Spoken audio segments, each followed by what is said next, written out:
sama temennya ini, mana ada ini gitu kan. Minggu pertama digituin, minggu kedua didebat lagi sama orang, minggu ketiga digituin. Akhirnya apa katanya? Untung saya ngambilnya basic. Ya kan? Untung saya ngambilnya paket basic. Beda kalau ngambilnya 46,5 juta. Apa yang dipikirannya? Pokoknya aku harus belajar nih sama Bu ini. Aku harus belajar sama Pak Amir. Jangan sampai uangku 46,5 juta hilang. Beda di mental, beda. Dia akan bergerak terus. Kenapa? Di otaknya nih sampai nggak bisa tidur, takut kehilangan 46,5 juta. Beda. Kalau yang basic ya untung dulu aku ngambilnya 1,5 juta. Gitu. Beda di mental, beda. Itu yang pertama. Ya. Kemudian gimana caranya ya supaya kita bisa membantu mitra menjelaskan. Ini saya mau kasih tahu ya. Jadi Bapak Ibu, saya orang yang paling tidak berani membuka suatu tempat untuk seminar. Ataupun saya kalau punya mitra, saya harus benar-benar bisa membantu mitra saya. Makanya saya jarang buka suatu tempat. Saya pertama kali ke Makassar tanpa ada yang saya kenal sama sekali. Saya cuma terbang ke sini, minta petunjuk temannya di Kalimantan, orang Makassar. Nggak ada, saya cuma terbang ke sini, saya dicariin tempat untuk seminar, saya bagi asal tiket di pinggir jalan. Bayangkan, saya bukan orang Makassar. Ya, kenapa saya ke Makassar? Karena saya lihat waktu naik pesawat, Makassar ini kok lampunya banyak benar waktu naik pesawat. Ya enggak? Berarti kan penduduknya banyak, yang pakai BBM banyak. Beda waktu saya di Kalimantan, masih banyak hutannya daripada lampunya. Ya, makanya saya kesini, saya bagi tiket di pinggir jalan, Bapak Ibu. Mungkin waktu itu saya seminar jam 3, saya baginya pagi, ya, sampai mungkin lutut saya sakit gitu kan, tapi saya dalam hati sambil jalan sambil berdoa, ya Allah, barangkali lutut ini saya sakit, mungkin saya insya Allah besar di Makassar. Ya, yang ada berapa? Nggak nyampe 10 orang pertama. Kedua pun waktu Pak Amir baru cuman berapa? Pak Amir bukan yang pertama loh. Pak Amir, sukses itu tidak berbanding lurus dengan waktu. Tapi ketika kita berani buka suatu tempat, kita harus pastikan bahwa tidak akan pernah berhenti. Pertama saya ke Makassar mungkin kurang lebih 1,5 tahun yang lalu ya. Sampai sekarang tidak pernah berhenti satu kali pun seminar di Makassar. Itu harus dipastikan. Iya. Ya. Makanya saya jarang buka suatu tempat. Kemarin waktu Idul Adha, menjelang Lebaran pun. Menjelang Lebaran Idul Adha, laporan, Bu, kita sudah rapat Bu. Ini peraih Mokes nih. Bu, kita sudah rapat, kita ambil keputusan besok Idul Adha kita libur. Apa kata saya? Enggak. Siapa yang suruh libur? Kata saya. Bapak Ibu libur nggak masalah, tapi kasihan orang yang baru bergabung kemarin. Dia lagi semangat mau menghadirkan. Ya kan? Dia baru bergabung keluar uang, dia mau jalankan bisnis ini, besoknya libur gimana? Gitu. Makanya saya Bapak Ibu mulai buka Bali. Bali dari pertama saya datang sampai sekarang tidak pernah berhenti. Besok seminar saya nggak ada. Gimana caranya? Kita duplikasikan mitra, dihajar untuk latihan presentasi. Ya. Kemudian kalau kaitannya Bapak bilang tidak boleh presentasi kalau belum peraih Mokes, gimana ceritanya? Saya Bapak Ibu, waktu saya ngelihat pertama kali, jadi ceritanya dulu itu, bisnis saya banyak bangkrut sampai akhirnya ketemu keadaan Haris lah ceritanya. Diceritain bisnis ini, saya yang tadinya di di Jakarta di bandara ketemu, mau perjalanan ke Banjarmasin saya batalin. Kenapa? Diceritain bisnis ini, saya bilang, Pak ini kantornya di mana, sebenarnya di mana? Ditunjukin di Bandung, jadi saya langsung ke Bandung, nggak jadi Banjarmasin, padahal tiket sudah hangus, biar aja hangus. Gitu. Kemudian di sana saya menyaksikan langsung orang-orang pada dapat mobilnya. Itu yang membuat saya jadi brutal. Oh ini berarti sebuah bisnis jawaban atas doa-doa saya selama ini. Ya enggak? Ini bisnis luar biasa Bapak Ibu. Ya. Kemudian yang saya lakukan cuma brutal, saya ceritain ke semua orang. Kemudian saya balik ke Banjarbaru, saya adakan seminar. Pertama di Vape Hotel Banjarbaru. Pokoknya main datangin aja udah Pak, saya mau sewa ruang meetingnya. Ya, saya bagi tiket asal lagi di pinggir jalan, itu yang saya lakukan. Jadi kan saya walaupun pola nggak banyak teman, bingung cara ngundang orang nih. Saya teman saya siapa gitu ya. Bingung kenapa, saya hobinya baca, sukanya sendiri. Jadi yang saya lakukan bagi tiket di pinggir jalan. Nah, cara bagi tiket seperti apa? Nah, ini teknik menghadirkan juga. Dulu nih kalau cerita dulu, ini benar-benar yang saya lakukan. Ya, saya bagi tiket itu waktu itu ke bengkel-bengkel. Saya bilang, Pak, saya mau nganterin tiket titipan dari sarjana ITB. Padahal nggak ada sarjana ITB tiket saya. Nah, ini beneran loh, ini saya mengulang apa yang 2 tahun yang lalu. Terus ada bagi-bagi teknologi nano dari sarjana ITB. Padahal di bagian dekorasi motor sebiji aja. Ya nggak? Ya, kemudian nanti yang hadirnya suami istri ada undian HP. Itu yang saya lakukan cuma seperti itu. Bukan ini yang sering, jadi orang itu senangnya melakukan yang kebanyakan orang lain lakukan. Ya enggak? Kalau teknik menghadirkan. Ya orang diundang ke seminar, emang siapa yang senang seminar? Kalau saya kan undangnya bagi-bagi HP. Kan gitu ya. Ya ini kaitannya. Nah, kaitannya dengan pertama kali Pak, saya ke Balikpapan. Saya ingatkan teman saya di Balikpapan namanya Pak Afdi, mantan binaraga. Saya telepon beliau, Pak, bisa nggak kumpulin temennya? Ada bisnis bagus. Bisnis apa Bu? Wes pokoknya kumpulin aja. Ya, sampai Balikpapan beliau nelpon saya, Bu, mohon maaf nggak bisa jemput, mobil saya barusan ditarik leasing. Ini beneran, sering saya ceritakan di seminar. Sampai di sana Bapak Ibu, ya, saya ngomong ke teman-teman yang hadir 17 orang dan luar biasanya apa? Ke 17 orang yang saya presentasi pertama kali, sekarang semuanya sudah tembus mobil semuanya. Ya.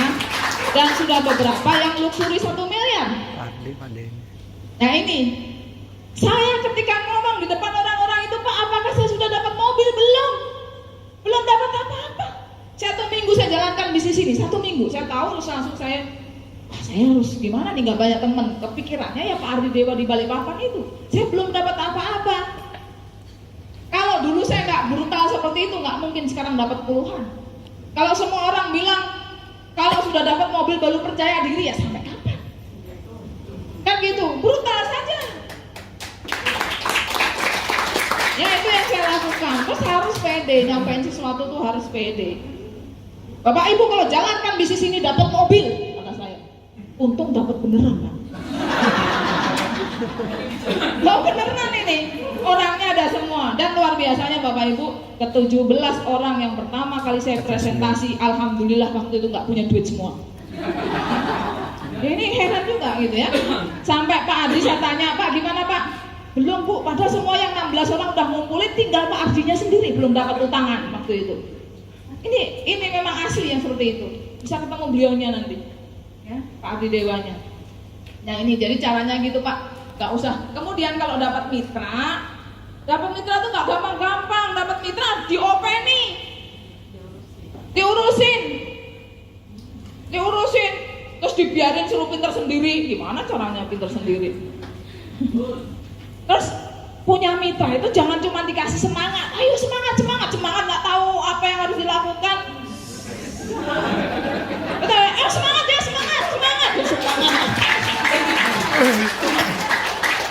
Karena ini Pak, ibarat tanpa ilmu itu ibarat seperti orang buta nggak megang tongkat. Betul nggak? Mau kemana? Gitu, nggak ngerti arahnya. Gitu ya. Jadi dipandu. Nah supaya bisa mandu orang Bapak Ibu harus pinter juga, harus ngerti caranya. Ya caranya yang penting. Kemudian di bisnis ini kan sebetulnya kita tinggal cerita. Ya, ceritakan ke orang lain. Karena sebagus apapun bisnisnya, perusahaannya, produknya, kalau kita cerita nggak ada yang tahu. Tapi kalau cuma cerita seperti itu saja, harus kuat mental. Betul nggak? Cerita ini ada bisnis kalau jalankan bisa dapat mobil. Kata temennya mana ada, kamu dulu buktiin dapat mobil. Gitu kan? Ya ini sudah ribuan yang dapat mobil. Kamu nyadar, kamu tuh ditipu tahu nggak? Loh beneran ini nipu poluan, dicek dulu itu poluan beneran apa enggak? Gitu terus saudaranya. Ya nggak? Gitu, itu harus kuat mental. Nah cara yang paling sakti, sederhana. Tugas Bapak Ibu itu yang pemula. Kalau ini mungkin sudah jagoan semua ya. Ya tugasnya cuman hadir dan menghadirkan. Hadir. Makanya tadi ada yang WA saya, Bu ini saya sudah 7 bulan ikut bisnis eco racing, tapi belum sukses. Ya, komposisinya udah berapa segini. Kalau saya sederhana, apa saja yang sudah Bapak lakukan selama 7 bulan? Gitu. Kalau mau sukses seperti Pak Amer, lakukan seperti Pak Amer. Bapak Ibu tahu nggak? Ya, Pak Amer itu sampai ngejar seminar saya sampai mobilnya nyemplung sungai. Loh, sampai masuk rumah sakit dari Polman. Ya, seperti itu. Bu Haja Linda itu orangnya goib. Ya, kalau mau tahu orang goib tuh, Bu Linda ini kan, kenapa saya bilang goib? Saya seminar di Makassar ada, saya pindah Baru ada, saya pindah Pinrang ada, pindah Polman ada, ke Luwuk Bangge ada juga. Ya, ternyata apa? Saking nggak bisanya menjelaskan, yang beliau lakukan ya cuma ngangkutin orang kampungnya. Jadi mendingan saya tuh paling mudah malah ngajarin yang nol sama sekali. Kenapa? Kalau dia sudah pemain jaringan, udah kebanyakan ilmu, kadang-kadang dikasih masukan susah. Gitu. Pokoknya tugasnya Bapak Ibu yang pemula cuman hadir dan menghadirkan ke acara seminar. Bekali dengan presentasi. Presentasi itu bukan pinter-pinteran, Bu. Pokoknya siapa yang mau melakukan dia bisa sendiri. Contohnya Bu Haja Linda itu sekarang udah pinter gara-gara melakukan aja. Dulu didorong-dorong nggak pernah berani maju ke depan menjadi pembawa acara aja nggak berani. Ya enggak? Tapi sekarang sudah dapat apa coba? Iya. Kalau udah dapat Pajero pasti mobilnya lebih dari 1. Ya kan, tepuk tangan buat Bu Haja Linda. Ya, ini apalagi tadi ya?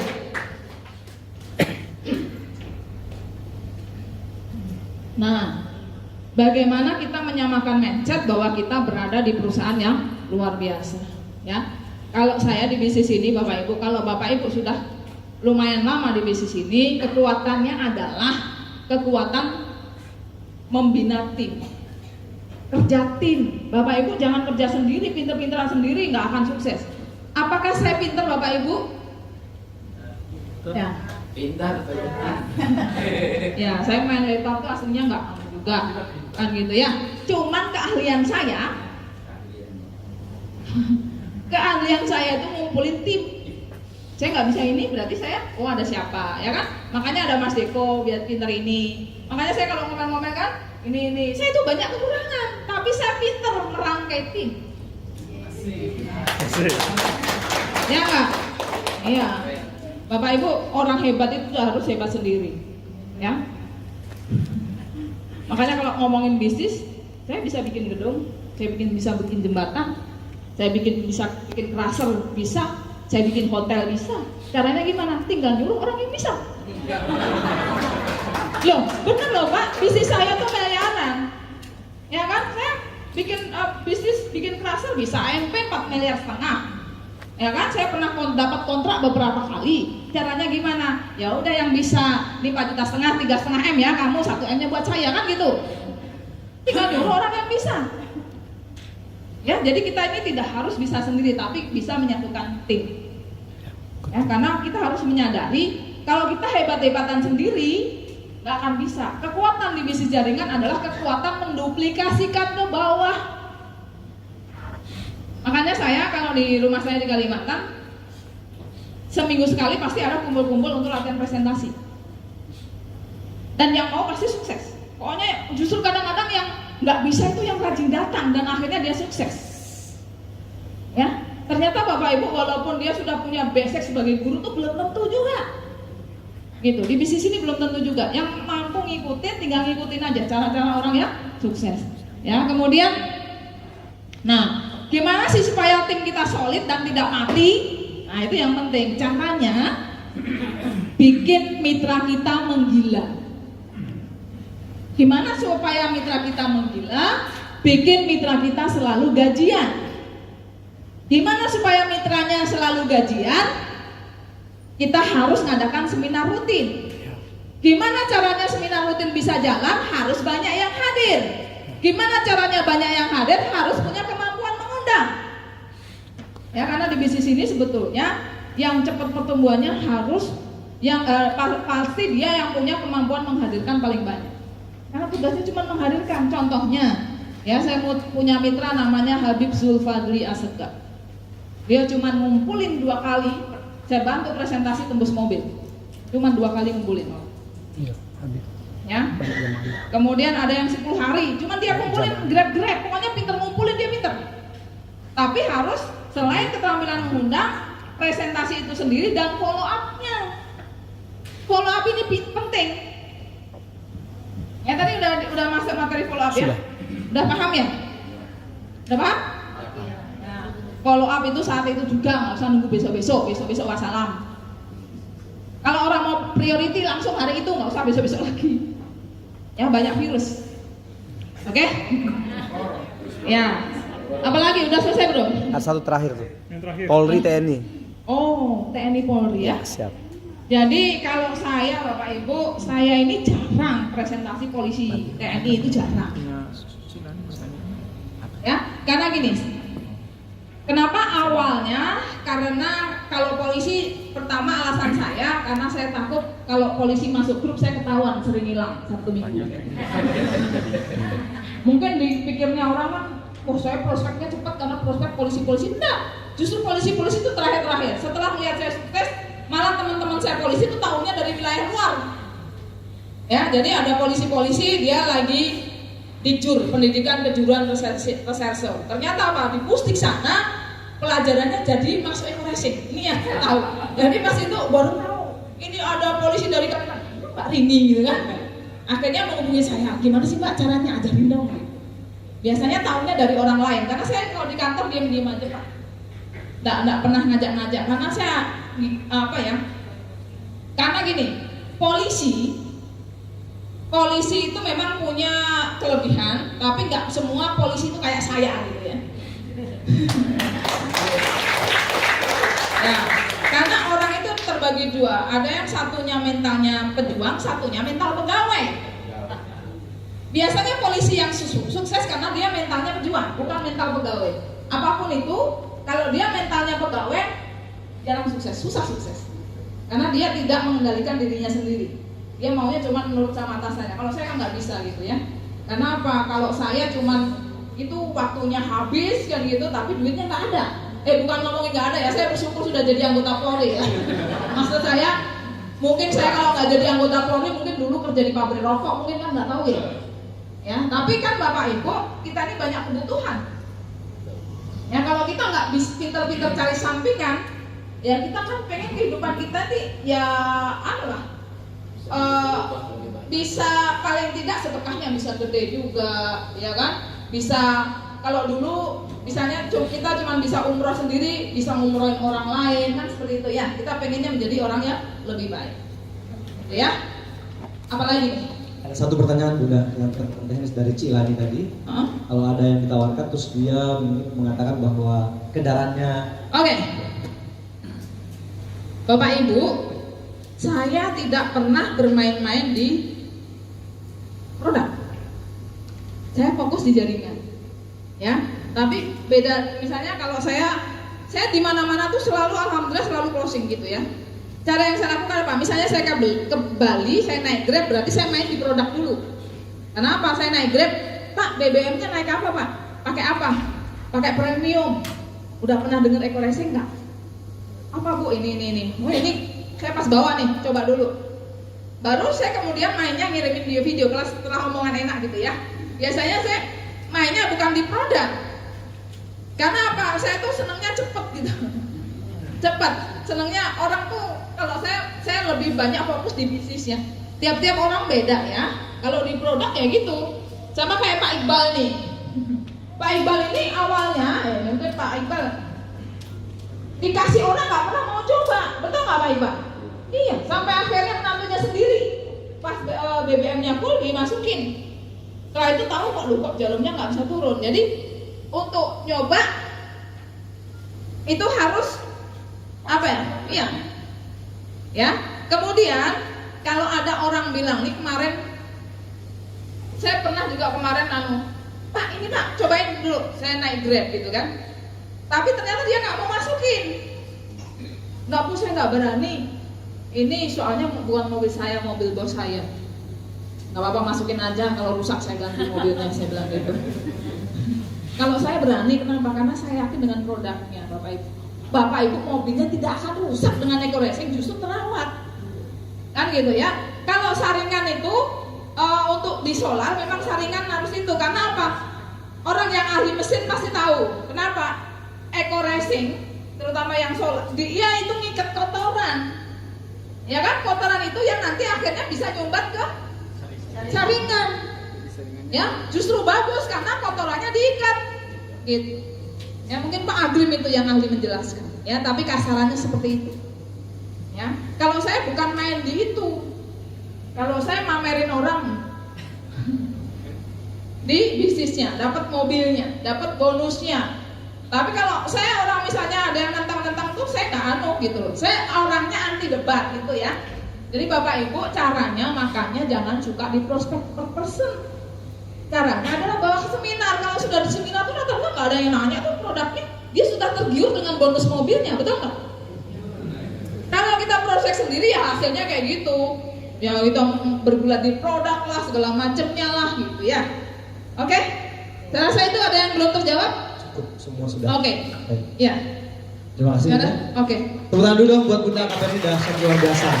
Ya, Bapak Ibu yang hormati, sebelum kita salat, leader kami yang top leader kami juga yang selalu mendampingi beliau kemanapun beliau pergi ya presentasi ini. Dan alhamdulillah karena beliau juga lah saya juga bisa ada di sini. Saya pakai untuk Bapak Deko Wilson. Bisa tampil ke depan dulu Mas Deko? Ya, karena masih banyak yang tidak kenal dengan beliau ini. Ya. Dan inilah yang terus memaintain semua. Silakan Mas Deko tampil ke depan. Bisa lewat sini. Ya. Dan beliau inilah top leader kita semua. Jadi pas di atas saya adalah beliau Bapak Ibu. Tepuk tangan dulu buat Mas Deko ya. Jadi dari Bunda KPRI ini ke beliau baru saya. Ini beliau ya, besok. Siap. Tepuk tangan dulu Bapak Ibu ya. Nah, dan beliau inilah yang menjadi kalau saya bahasakan sih malaikat saya di awal ya. Karena kebetulan pada saat saya memulai di awal itu beliau banyak membantu saya. Bunda KPRI ini mengajar saya ilmunya, tapi beliau kalau teknisnya luar biasa. Tepuk tangan dulu sekali Bapak Ibu ya. Terima kasih Bunda atas waktunya, terima kasih Mas Deko atas waktunya. Insya Allah besok kita ada seminar dan selain beliau ini setiap kali Bunda KPRI datang ke Makassar pasti beliau juga ada. Jadi insya Allah kita akan terus ketemu di seminar-seminar. Ya sekilas mungkin ya beliau ini sebetulnya orang yang pertama saya ajak di bisnis ini tapi nggak pernah mau. Ya kenapa nggak pernah mau? Karena anti jaringan. Kenapa anti jaringan? Karena dari selidik punya selidik dari SMA udah main jaringan tapi nggak pernah sukses. Ya tapi begitu melihat saya 3 minggu tembus mobil, beliau panas bergabung, targetnya setahun karena nggak pernah sukses. Tapi sekarang sudah dapat berapa? Beliau sudah dapat 8 unit motor, 6 mobilio, 2 Pajero dan 1 rumah 1 miliar. Luar biasa, tentang Bapak Ibu, dasar ya. Ya, jadi di balik kesuksesan saya sebetulnya beliau di belakangnya itu, karena beliau yang ahli IT dan lainnya. Makanya Bapak Ibu pinter-pinteran bangun tim, melihat timnya mana yang pintar. Kalau perlu dididik, ya magangin sama Mas Deko, insya Allah pintar. Ya, dasar ya, Bapak Ibu tepuk tangan dulu buat Mas Deko ya. Terima kasih Bunda atas waktunya. Ini luar biasa sekali testimoni untuk kita semua. Tepuk tangan sekali lagi Bapak Ibu untuk beliau, Bunda KPRI dan Bapak Deko Wilson. Terima kasih. Silakan.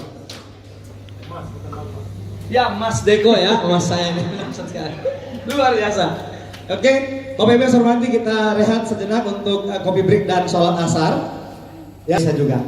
Bapak Ibu kita istirahat sejenak sholat asar dan kopi break di luar. Kita kembali ke ruangan 15 menit ya. Kita akan lanjutkan materi kita, sisa 2 materi lagi. 15 menit bisa kembali ke ruangan masing-masing. Terima kasih.